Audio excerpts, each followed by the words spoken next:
자, 우리 지난 시간에 이제 요한계시록 6장을 이제 공부를 하면서 특별히 이제 2절 말씀 다시 한번 볼까요? 이에 내가 보니 흰 말이 있는데 그 탄자가 활을 가졌고 멸류관을 받고 나아가서 이기고 또 이기려고 하더라. 자, 이기고 또 이기려고 하는 자에 대해서 이제 지난 시간에 함께 공부를 하면서 크게 두 가지의 해석이 가능하다고 이제 말씀을 드렸습니다. 가장 많이 이제 아, 그 해석하는 해석이 이제 적그리스도로 해석하는 분들이 가장 많다고 이렇게 말씀을 드렸죠. 자, 적그리스도로 해석을 하든지 그다음에 이제 하나님의 군대로 해석하든지 사실은 뭐 크게 문제가 되는 것은 아닌데, 저 같은 경우는 뭐 여러 가지 성경적인 이유에 의해서 하나님의 백성, 복음을 전하려고 하는 하나님의 군대로 해석한다고 이제 말씀을 드렸습니다.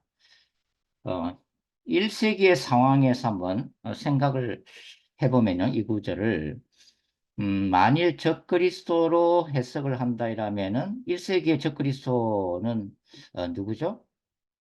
로마 제국의 황제가 되겠죠. 그러면은 이 적그리스도 흰말이 이기고 또 이기려고 한다고 하는 것은 어떻게 해석할 수가 있어요? 그 당시에 이제 핍박받는 소아시아 일곱 교회 성도들을 생각하면은 로마 황제 숭배 사상을 계속 확산시키기 위해서 아, 이렇게 몸부림치는 그런 모습들로 우리가 적용을 해 볼 수가 있겠습니다. 그러니까 1세기 로마 세계에 수많은 로마 신전들을 짓고 그곳에서 로마 황제를 신으로 숭배하기를 강요하면서 거기에 반대하는 교회를 픽박하고 박해하는 상황이 이기고 또 이기려고 하는 모습으로 이렇게 적용을 할 수가 있겠죠. 그러면 반대로 하나님의 백성 입장에서 박해를 당하는 1세기 교회 공동체 입장에서 생각하면은 이 이기고 또 이기려고 하는 모습은 어떻게 해석할 수가 있어요? 믿음을 가지고 인내함으로써 그 로마 황제를 신으로 숭배하는 것을 거부하고 죽기까지 순교하기까지 신앙을 지켜 나가면서 그 밖의 상황 속에서도 예수 그리스도를 전하는 모습이 바로 이기고 또 이기려고 하는 모습으로 우리가 적용을 해 볼 수가 있겠습니다. 그러면은 이 마지막 때에 우리 상황 속에서 이기고 또 이기려고 하는 모습을 우리가 좀 생각해 볼 필요가 있겠습니다. 어, 마지막 때에 하나님의 군대가 이기려고 하는 이 거룩한 전쟁 상황이 과연 어떤 상황일까? 제가 한 번씩 가끔씩 말씀을 드렸습니다만, 저는 그것을 반기독교 세계관과의 영적 전쟁, 또 교회 공동체가 이 타락과 세속화의 물결에 대항하는 이 영적 전쟁 상황이라고 저는 이해를 하고 싶은데요. 그중에 가장 대표적인 건 뭡니까? 바로 동성애 운동이죠. 동성애 운동입니다. 어, 지금 지난번에 보니까 이 한국도 대법원에서 이 동성애 법안이 합법적으로 통과된 걸로 제가 들었습니다. 미국에서도 뭐 많은 주들이 동성애 이제 법안을 이미 통과시켰는데 가장 이제 심한 데가 그래도 그 중에서도 캘리포니아하고 뉴욕인 것 같아요. 네, 지금 이제 문제가 되는 것은 이 자녀들이 성전환 수술하는 것을 국가 교육기관에서 장려하고 있다고 하는 거죠. 아주 심각한 거죠. 자기가 생각하기에 남자아이인데 자기가 여자라고 생각하면 그걸 국가에서 성전환 수술을 시켜주겠다고 하는 거죠. 그리고 여기에 대해서 부모가 타치하지 못하도록 만든 법안이 이미 통과가 되었습니다. 이 캘리포니아도 주지사도 사인을 했다고 들었거든요. 이게 굉장히 심각한 거죠, 사실은.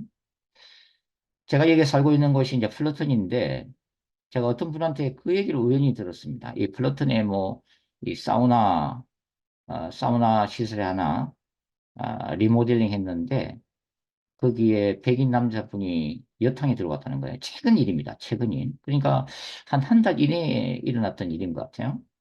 그러면서 본인이 여자라고 주장을 한 거예요. 근데 법적으로는 이걸 쫓아내지를 못한다는 것입니다. 그러니까 이 남자가 자기가 여자인 것 같다고 주장하고 여자분이 자기는 남자라고 주장하기 시작하면 그것을 제재할 법이 없다 하는 거죠. 이게 우리가 살아가는 바로 이 현대 사회 가운데 사탄이 어떻게 지금 역사하고 있는가를 단적으로 보여주는 그런 사례입니다. 제가 그 호모데우스의 종말 이제 전자책으로 냈지만은 그 안에 있는 내용 중에 하나가 이 동성애 법안이 통과되는 것은 사탄이 지옥의 문을 열어놓는 것 같다 이렇게 제가 표현을 했는데요. 이제 AI 시대가 들어가면은 앞으로 이제 섹스 로봇이 등장하죠. 그러다가 어느 시점에서는 인간이 이 인공 로봇을 자기의 남편이나 또 아내로 합법적으로 부부가 되게 해달라는 이제 청원이 들어오기 시작하고 언젠가는 이것이 또 통과가 되어지는 시기가 올 것 같다는 제가 그 얘기를 갖다 적어놨습니다.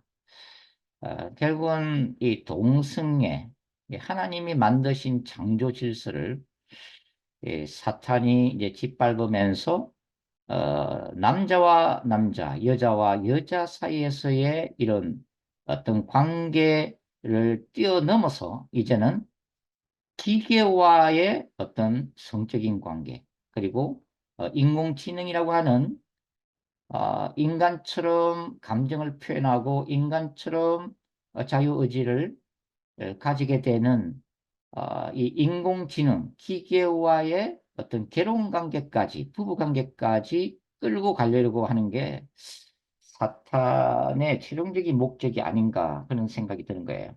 결국은 하나님의 창조 질서를 짓밟는 게 뭐냐면 바로 기계와 인간이 결합하게 만드는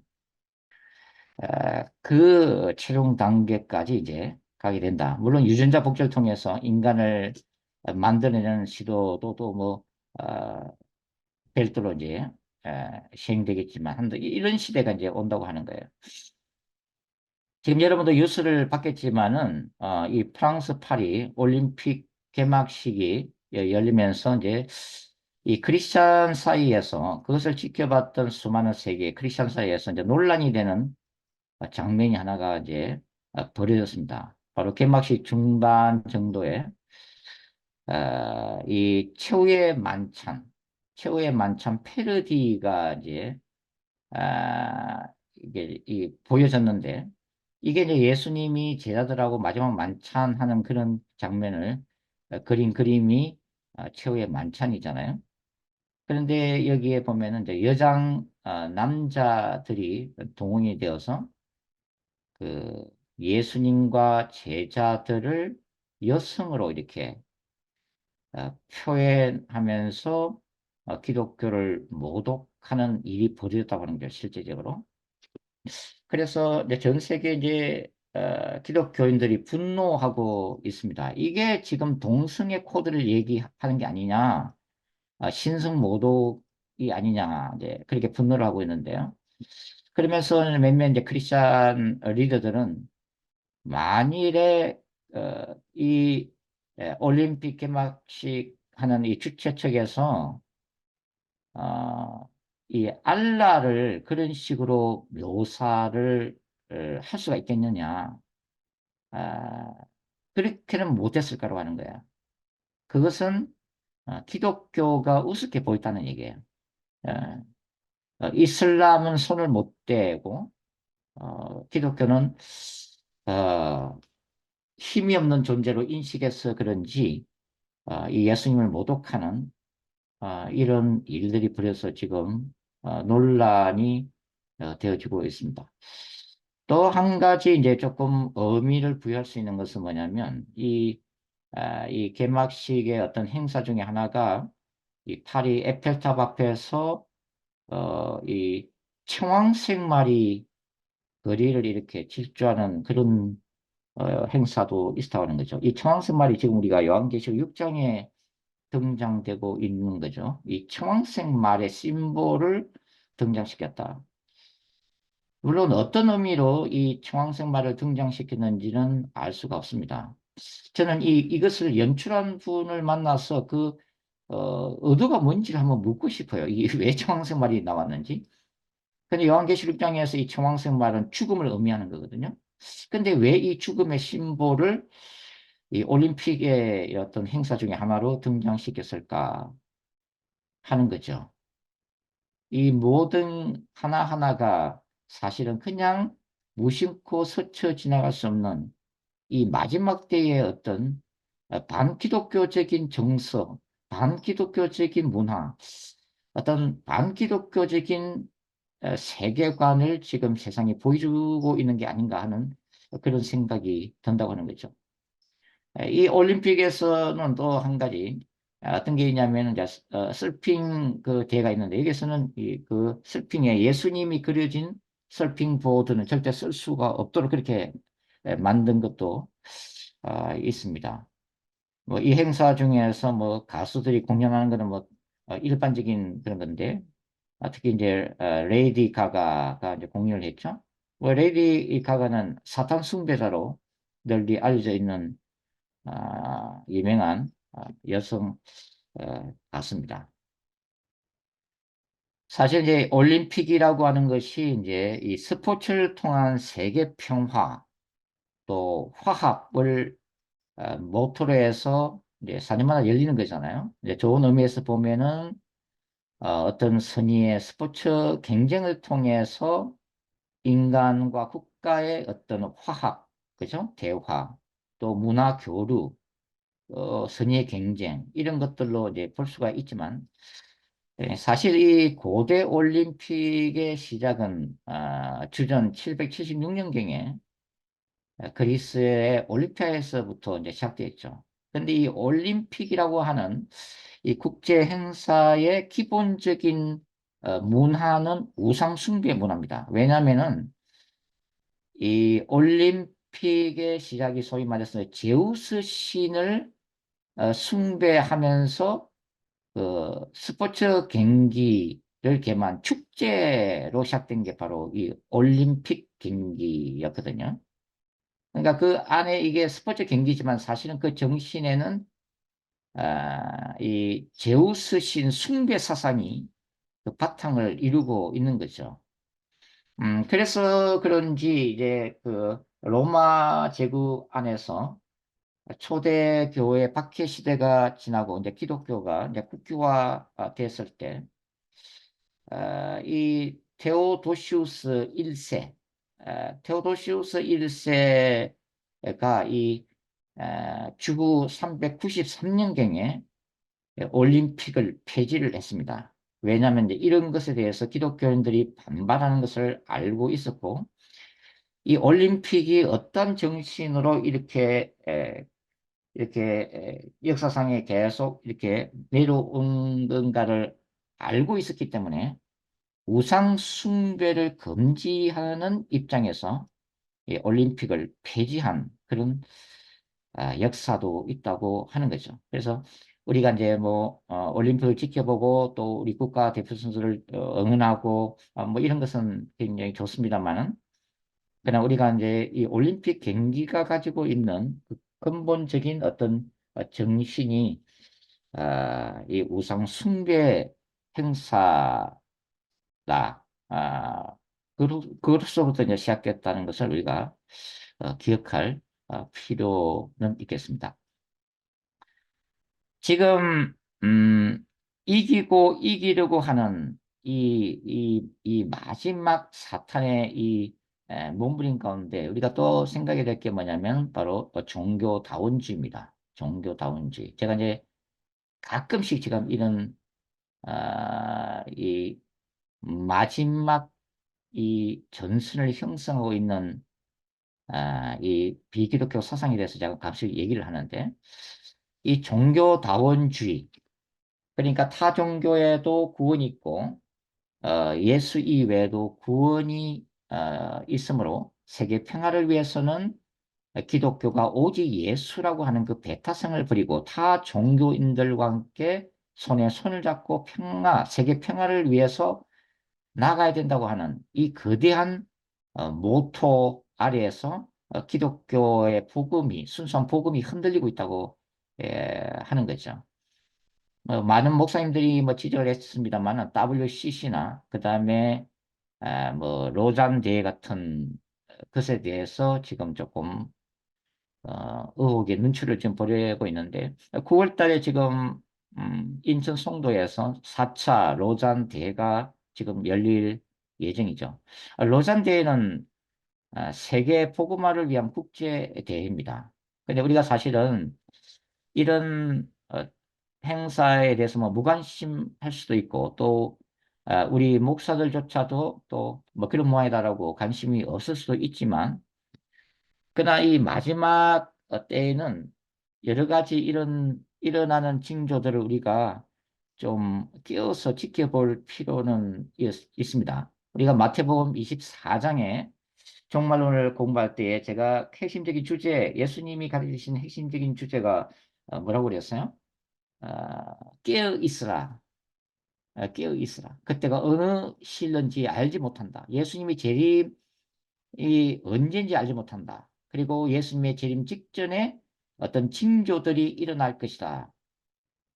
무화과 나무의 징조를 너희가 읽고 깨어 있으라. 우리 마지막 이 시대를 살아가는 우리 입장에서는 깨어 있는다고 하는 것이 바로 내 영혼을 지키기 위해서, 그리고 기독교 교회 공동체를 지키기 위해서, 그리고 예수 그리스도의 그 순수한 복음이라고 하는 그 본질을 지키기 위해서는 세상이 어떻게 돌아가는지, 그리고 교회 공동체 안에서 무슨 일이 일어나는지, 기독교 안팎에서 무슨 일이 일어나는지를 지켜보면서 깨어 있어야 한다는 의미에서 우리가 한 번 정도는 생각해 볼 필요가 있다고 하는 것입니다.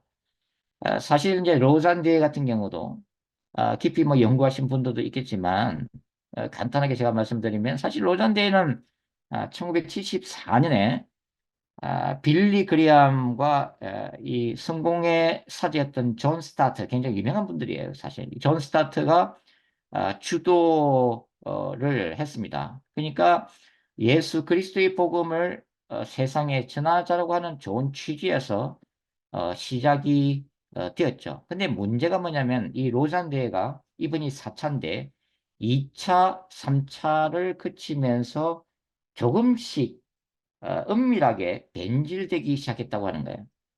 그러니까 이 로잔 대회는 처음에 그 예수 그리스도의 복음을 중점적으로 하면서 또한 사회에 대해서 봉사하고 사회 정의를 실현하도록 협조하고 사회를 구원하자고 하는 그 부분도 같이 이제 병행하자라는 이 그 토대 위에서 이제 시작이 됐는데 이게 횟수를 거듭할수록 복음 전도보다는 사회적인 연합 활동, 에큐메니컬 운동 쪽에 더 포커스를 두기 시작했다고 하는 거예요. 이제 여기 배후에는 사실 로마 캐톨릭이 또 은밀하게 이제 움직이고 있는 부분도 있습니다. 그래서 지금 이제 로잔 대회가 일부 동성애도 이제 수용하고 종교 다원주의도 포용하려고 하는 그런 움직임까지 이제 보이고 있다고 하는 거죠. 그러니까 이 로잔 대회가 처음에 순수한 복음 운동으로 시작했는데 지금 저 4차도 지켜봐야 되지만 점진적으로 순수한 복음 운동에서 이 사회 운동으로 변질되어지고 있다 하는 거예요. 근데 여기에 대형교회 목사님들이 또 한 자리씩 맡아서 지금 뭐 총무라든지 의장이라든지 준비위원장이라든지 맡아서 가고 있는데 지각이 있는 학자들과 소수의 목사님들은 이 로잔 대회를 이 종교 다원주의 운동을 주도하고 있는 WCC 연장선상에 지금 보고 있다 하는 거죠. 그래서 우리가 조금 이렇게 기도하면서 어, 깨어 있어야 된다. 사실 뭐 사탄이 처음부터 뿔을 달고 나타나는 모습을 나오면은 다 알잖아요. 근데 사실 그게 아니거든요. 광명한 천사로 나타나는 거예요. 사탄은 항상 사회봉사, 선행, 인간의 존엄성 존중, 종교 간의 포용과 대화, 평화, 이런 어떤 아름다운 어떤 슬로건을 내걸고서 점차적으로 들어와서 조금씩 조금씩 변질시킨다고 하는 거예요. 변질. 조금씩 조금씩 변질되기 때문에 이걸 깨닫지를 못한다는 거예요. 예, 확 바뀌는 게 아니라 조금씩 조금씩 무너뜨리기 때문에 어느덧 보면은 복음 운동인데 보니까 나중에 전혀 복음하고 관계없는 그런 일반 사회가 수용하고 있는 종교다원주의나 동성애를 어느덧 껴안고 있는 모습으로 나중에 그 모습을 드러낸다는 거죠. 근데 그때는 이미 늦었다고 하는 것입니다. 이게. 그래서 우리가 이런 것들을 좀 지켜봐야 된다. 지금 뭐 신학교나 신학계에도 참 여러 가지 이제 뭐 세계적인 학자들이 많은 책을 내고 많은 세미나를 이제 하는 것 중에 이제 하나가 뭐냐면 이 신학이 이 미래적 종말론적인 천국보다는 지금 여기서라고 하는 것을 굉장히 강조한다는 거죠. 이게 사실은 좋은 거거든요. 이게 좋은 거죠. 이게 이 땅에 우리가 죽어서 가는 천국만 생각하지 말고 이 땅에 이미 임한 하나님의 나라에 신경을 쓰면서 최선을 다하자. 그게 굉장히 얼마나 좋은 거예요. 그런데 이제 이것이 항상 이제 강조되고 나가기 시작하면은 어떤 구호가 나오기 시작하면은 죽어서 가는 천국을 잊어버려라. 이 땅이 곧 천국이다라고 하는 슬로건이 서서히 등장이 되어지면서 원래 가족 원래 이렇게 시작되었던 그 의미가 완전 변질되는 음, 그런 일들이 생긴다 하는 거예요. 죽어서 가는 천국을 잃어버려라. 신자들이 이 천국만 이게 생각하고 이 땅에 최선을 다하고 있지 않다. 근데 지금은 사실 죽어서도 못 가는 천국이 지금 음, 이제는 그런 일들도 생기고 있다고 하는 거예요. 무슨 얘기냐면 어, 천국 간다고 당연히 생각했던 명목상의 크리스천들이 죽어서 가는 천국 갈 수 있느냐? 천국 못 간다고 하는 거예요. 지금 교회 안에도 세속화가 엄청나게 이제 몰아닥치지 않습니까? 제가 늘 신바알 사상이라 해서 세 가지를 말씀을 드리고 있는데 바로 돈과 권력과 음란이죠. 여기에 이제 목회자들도 타락하고 일반 성도들도 타락한다는 거예요. 예. 돈을 사랑하고 종교 권력을 사랑해서 신격화, 담임 목사가 신격화되고 또 일반 성도들이 교회 안에서 음란의 죄를 범하고 이런 일들이 생기는데 결국은 그, 그 마지막은 다 지옥이라고 하는 거예요. 많은 목사님들이 지옥에 떨어지고 있다. 결국은 우리가 산상수훈한 대로 오직 믿음으로 말미암아 구원을 받지만 그러나 그 구원받음을 너무나 소홀히 생각한다. 경솔하게 생각한다. 그래서 값싼 은혜론이라고 하는 뭐 용어도 한동안 등장했잖아요. 그러나 이 마태복음 산성순에 보면은 그 천국 가는 길이 결코 넓은 길이 아니다라고 예수님이 경고하시잖아요. 좁은 문이고 좁은 길이다. 오직 믿음으로 말미암아 구원받은 성도가 구원받은 이후에도 정말 하나님의 나라, 그러니까 사탄의 나라에서 하나님의 나라로 들어왔잖아요. 그죠? 불신자였을 때는 사탄의 나라에 속했던 거죠. 그러나 예수를 믿는 순간 하나님의 법정에서 의롭다함을 잊고 죄사함을 잊고 하나님의 자녀가 되었다는 게 뭐예요? 사탄의 나라에서 이제는 아들 예수님이 다스리시는 하나님의 나라로 들어왔다고 하는 거죠.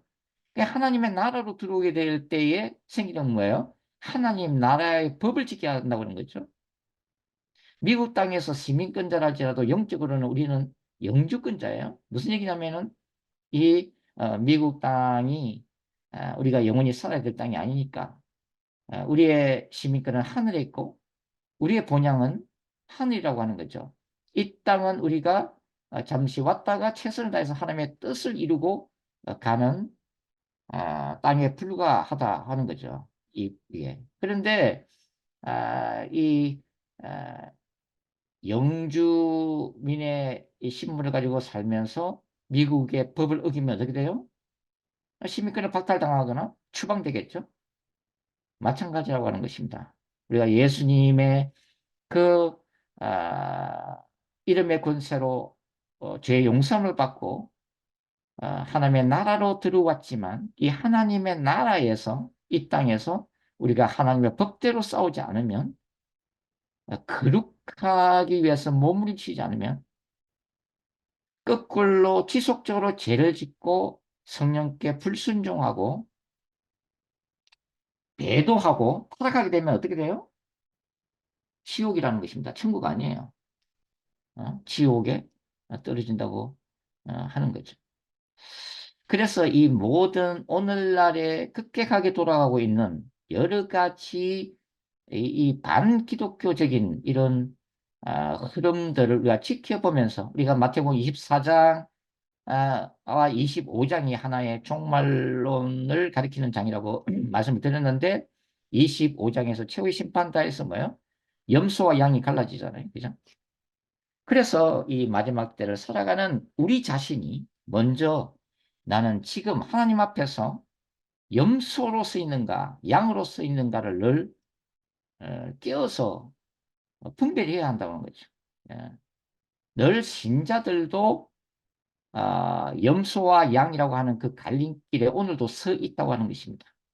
예. 그만큼 우리 자신의 영혼들을 지켜내야 될 치열한 영적 전쟁 상황에 우리가 처했다.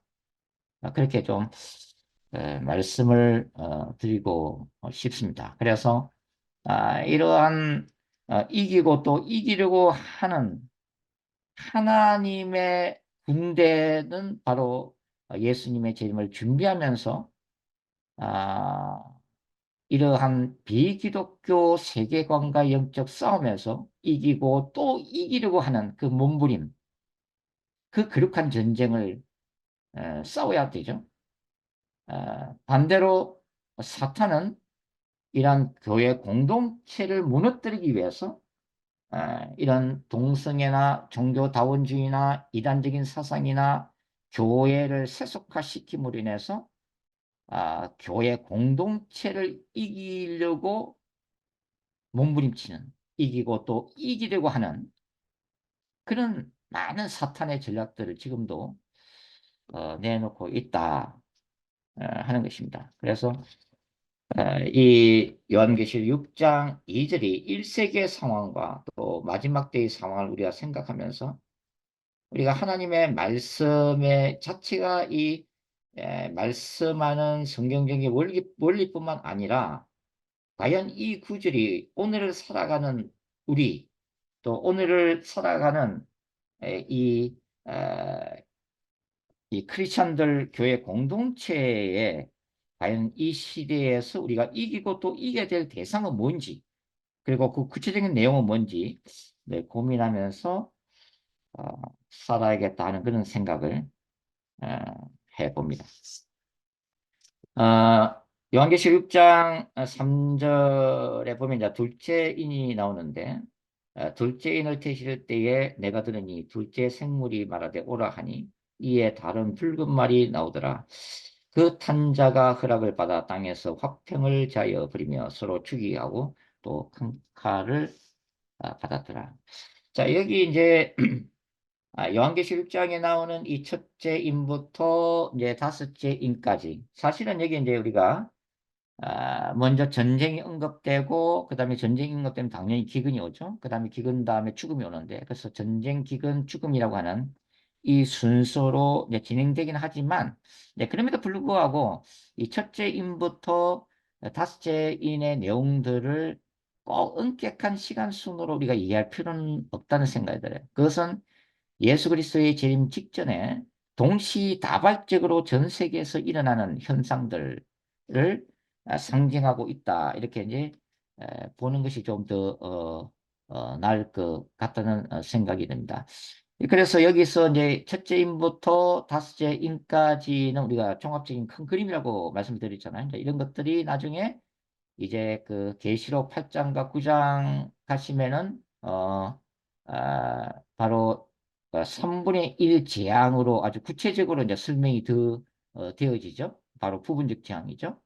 그리고 이제 이 어, 여섯째 인 예수 그리스도의 재림 사건에서는 바로 계시록 15장부터 18장까지 15장 일곱 대접장 준비, 그 다음에 16장 일곱 개의 대접을 직접 쏟는 거, 그 다음에 17장과 18장은 그 일곱 대접 중에 일곱 번째 음녀 바벨론이 무너지는 상황을 17장, 18장에서 더 자세히 보여주고 있다. 이미 요한계시록 전체 구조론에서 제가 이미 말씀을 이제 드렸습니다. 그래서 아, 이것이 이제 대환란, 이 이제 되게 된다고 하는 거죠.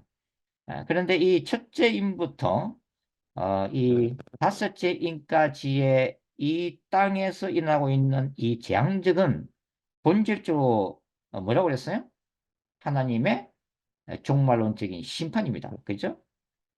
우리가 요한계시록 4장과 5장에서 예수께서 일곱 봉인된 그 두루마리를 떼심으로 인해서 일어나는 거죠. 그것은 바로 이 땅에서의 그 죄악, 죄악된 세상을 심판하시는 거고 그 죄악된 세상의 배후에서 역사하는 악의 권세를 향해서 말 그대로 야훼의 종말론적인 그렇한 전쟁이 선포되는 거예요. 심판이에요, 심판. 이 재앙들이 쏟아지는 이유는 뭐예요?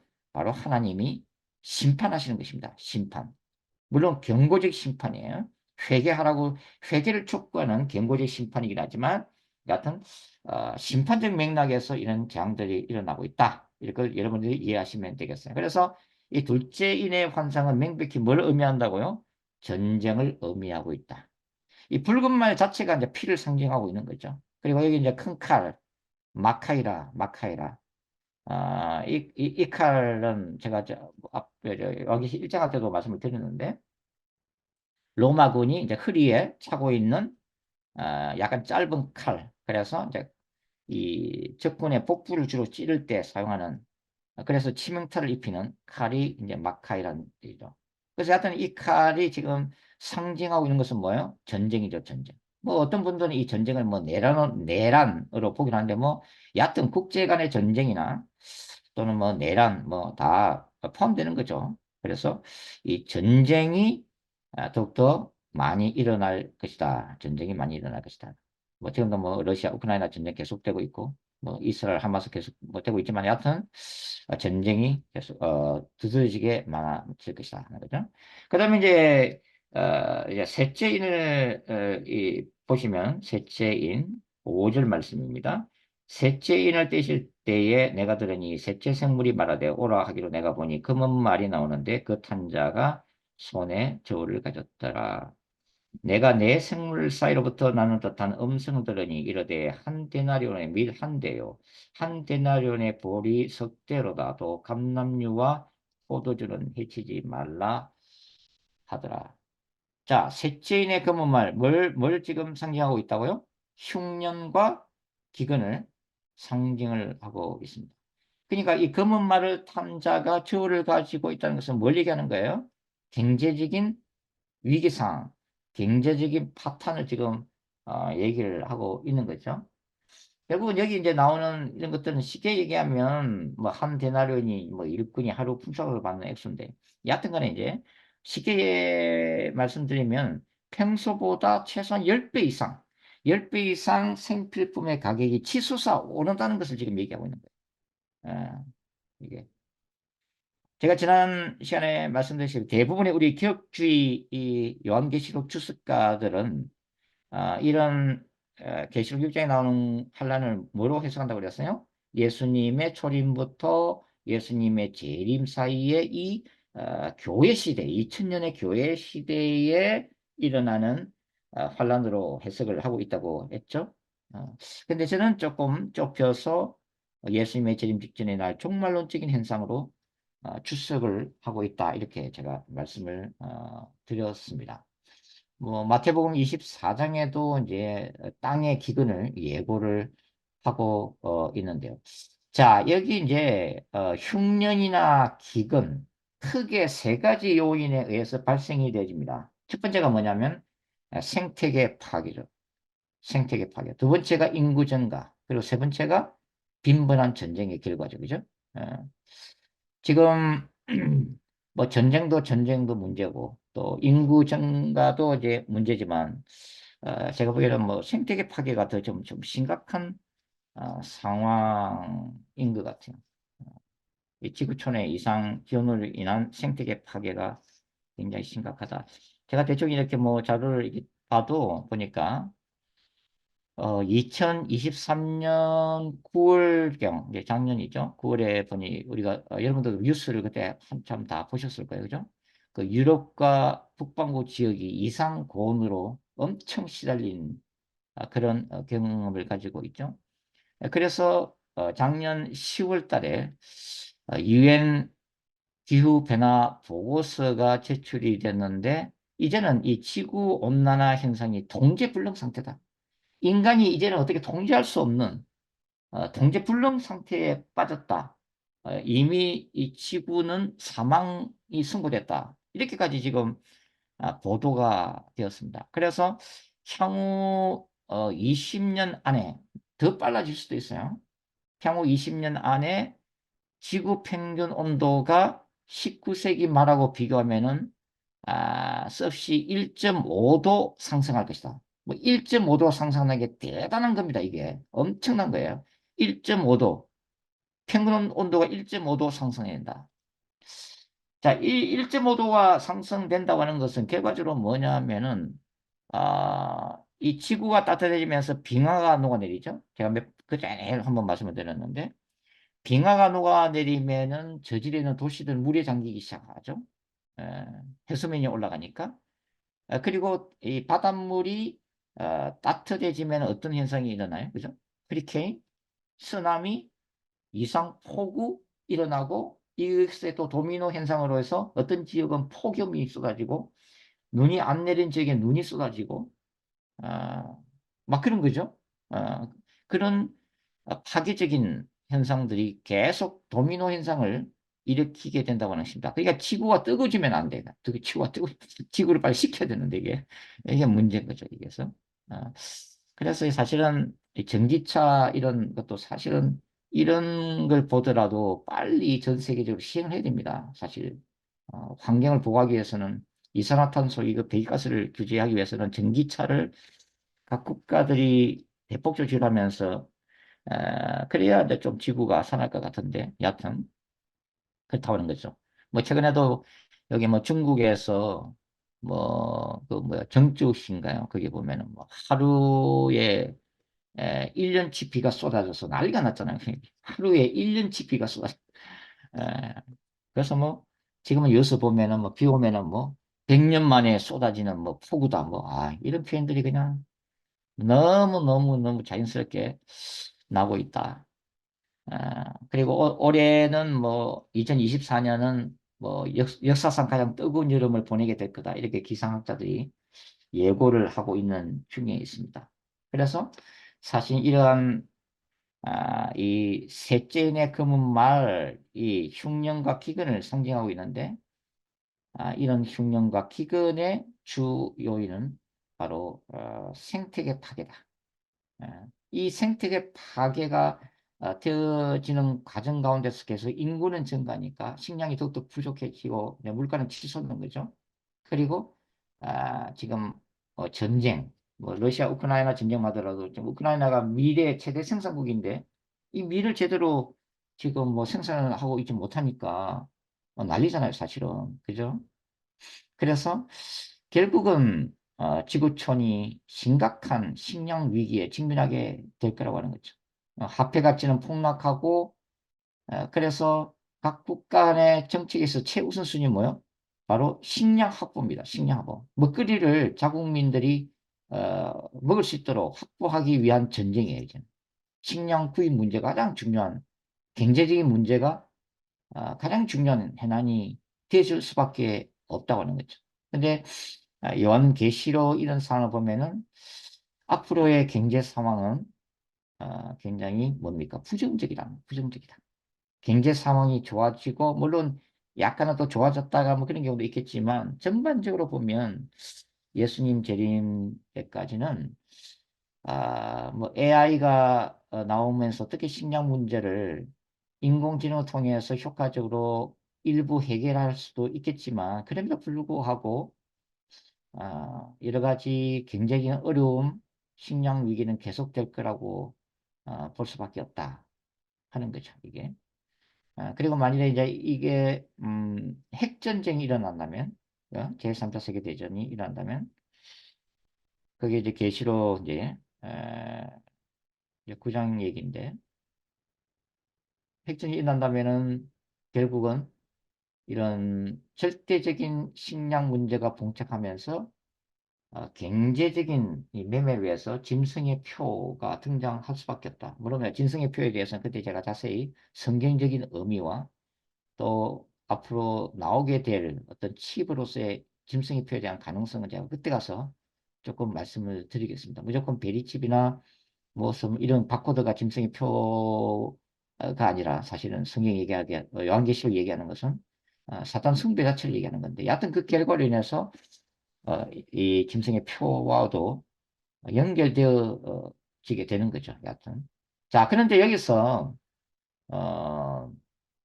하나님은 이제 이 감람류와 포도주는 해치지 말라라고 말씀하십니다.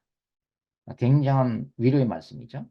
어, 절대적인 빈곤, 식량 파괴, 생태계 파괴, 이런 위기 가운데서도 하나님은 그분의 섭리에 있어서 모든 인간과 역사를 주관하시는 하나님은 감람류와 포도주는 해치 말라고 하십니다.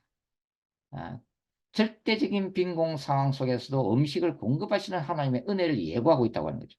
이게 뭐 때문이에요? 하나님의 백성 때문이죠. 환란 중에 있는 이런 고통을 받을 수밖에 없는 이 환란 중에 있는 하나님의 백성들을 위한 하나님의 보호하심 때문입니다. 그래서 이 감람류와 포도주는 해치 말라라고 지금 말씀을 하고 계신다는 거죠. 그 다음에 넷째인의 환상 보겠습니다. 넷째인의 환상 7절 넷째인을 떼실 때 내가 넷째 생물의 음성을 들으니 말하되 오라 하기로 내가 보니 청황생말이 나오는데 그 탄자 이름은 사망이니 음부가 그 뒤를 따르더라. 그들이 땅 4분의 1의 권세를 얻어 금과 흉령과 사망과 땅의 짐승들로서 죽이더라. 자, 청황색 말에 대한 환상입니다. 창백하고 푸르스름한 이 페일, 영어로 페일, 호스. 청색 말은 시체 색깔이죠. 그래서 죽음의 영을 상징하고 있다고 합니다. 뭐 전쟁과 기근 뒤에 뒤따르는 자연스러운 결과로서의 죽음이라고 할 수 있죠. 요한은 이 죽음 뒤에 따르는 이 음부, 하데스입니다. 하데스를 보이는데 이 음부, 하데스라고 하는 단어 요한계시록에서 뭐라고 그랬어요? 바다와 동일되고 죽음, 그리고 무적행 같은 의미로 요한계시록 안에는 사용되고 있죠. 적그리스도가 어디에서 나온다고요? 13장 1절에서는 바다에서 올라오죠. 또 무적행에서 계시록 11장에 보면은 이 짐승은 또 무적행에서 나온다. 그래서 바다, 무적행, 죽음, 음부, 지옥은 다 통하는 개념들이죠. 그래서 이 하나님을 모르는 불신자들은 이 육체적인 죽음을 당하는데 중요한 것은 이 하데스라고 하는 것이 둘째 사망과 찍게 되어 있다. 둘째 사망이 뭐예요? 영적인 죽음이죠. 육체적인 죽음보다도 더 중요한 것은 뭐냐면 둘째 사망을 당하지 않는 것입니다. 이 영원한 죽음이에요. 영원한 죽음. 육체는 일시에 죽을 수 있지만 부활을 하기 때문에 더 중요한 것은 이 하데스에 삼켜지는 사망의 권세에 삼켜지는 둘째 사망. 그는 영원한 불못에서 영원히 고통받고 영원히 하나님과 단절되는 상태가 되기 때문에 이 둘째 사망만은 절대로 피해야 된다. 그러기 위해서는 회개하고 예수 그리스도를 영접해야 된다는 거죠. 예수 구원을 받아야 된다고 하는 거죠. 그리고 여기 이제 보면은 이 죽음의 영 그리고 지옥의 권세들에게 땅 4분의 1을 칠 수 있는 권세가 주어집니다. 뭐 4분의 1이나 또 3분의 1은 이 숫자가 뭐 4분의 1이든 3분의 1이든 그 추세가 중요한 게 아니라 이 숫자들은 뭡니까? 상징적인 숫자로서 부분적인 재앙을 의미를 하고 있다고 하는 거죠. 어, 그래서 이들이 사람을 죽이는 방법은 네 가지로 표현되어 있어요. 금, 흉년, 사망, 땅의 짐승들. 어, 때때로 이 사망 대신에 뭐 이제 전염병이 들어가기도 하는데 여튼간에 구약에서는 하나님의 재앙의 심판의 다 도구들이죠, 그죠? 음. 이런 것들로 인해서 고통을 받게 될 것이다. 죽음이 일어나게 될 것이다. 하는 것을 지금 예고를 하고 있습니다. 예. 그러니까 이러한 것들에는 이제 뭐 전 세계에 나타나는 악성 바이러스 확산도 다 포함되어 있는 거죠, 그죠? 그래서 이런 더군다나 지금은 일부 학자들은 지구 온난화가 되면은 빙하가 녹아내리고 또 시베리아의 동토가 이제 얼었던 것이 녹아내리면서 걱정한 게 뭐예요? 오랜 세월 그 얼어붙은 땅 속에 숨어 있던 바이러스들이 이제 얼음이 녹으면서 밖으로 노출되어지게 되고 그것이 가축들하고 또 짐승들하고 접촉되면서 그것이 인간에게 옮겨짐으로 인해서 인류가 직면하지 못했던 신종 바이러스들이 계속 나타나게 될 거라. 이거는 뭐 과학적인 예측이죠. 이게. 자, 이런 것들로 인해서 세상에는 죽음이 계속 일어나게 될 것이다 하는 것입니다. 음, 다섯 번째 순교 현상은 우리 다음 시간에 해야 될 것 같아요. 이 부분은 우리가 또 성막도 조금 같이 간단하게 공부를 해야 되고 그래서 오늘은 여기까지 하도록 하겠습니다. 자, 수고하셨습니다.